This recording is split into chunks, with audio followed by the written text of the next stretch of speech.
dubbachuudha faanula gaangunne maqafoo jigaariini narratiin argamne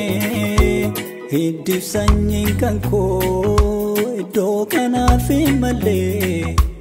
dadhabaan hojjechuudhaaf ajjalannaan malee ajjalannaan malee ajjalannaan malee ajjalannaan malee ajjalannaan malee ajjalannaan malee ti jalannani fuula kee dhaabbachuun koo eenyummaa kooti ajjalannaan malee ti jalannani fuula kee dhaabbachuun koo eenyummaa kooti ayyaana kee malee ayyaana keetini fuula kee dhaabbachuun koo eenyummaa kooti ayyaana kee malee ayyaana keetini fuula kee dhaabbachuun koo eenyummaa kooti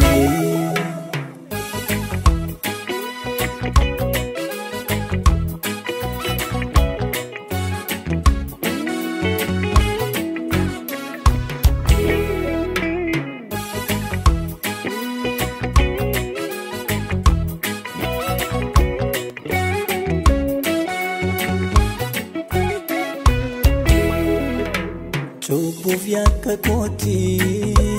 na qulqulleessite qajeelummaa ofii keetii anaaf lakkoofsifte surra ayyaana keetii anatti uwwifte hojjetaa mana keetii ana taasifatte gooftaa gochaa keef anmalaan deebisaa gooftaa gochaa keef anmalaan deebisaa qulqulluu maqaa keetii yeroo hundaan eebbisaa gooftaa gochaa keef anmalaan deebisaa gooftaa gochaa keef anmalaan deebisaa qulqulluu maqaa keetii yeroo hundaan eebbisaa Galataan ololchi qaba Hallelujah Galataan ololchi qaba Hallelujah Galataan ololchi qaba Hallelujah Galataan ololchi qaba